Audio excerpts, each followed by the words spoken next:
आज का प्रोग्राम ये है कठिन चिवरदान, यानी 3 महीने बरसवास करता है भिक्षु संघ एक ही विहार में एक ही मंदिर में।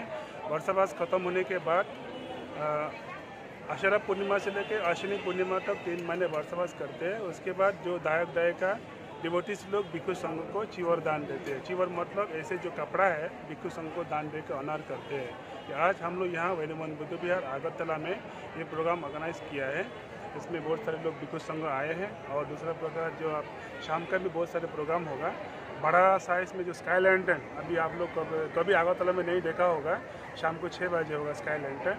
और ऐसे ही प्रोग्राम यहाँ पर आज हुआ है। संगदान, अस्त्र दान और जो चिवर दान, ये प्रोग्राम में सभी को आने के लिए मैं रिक्वेस्ट करता हूँ।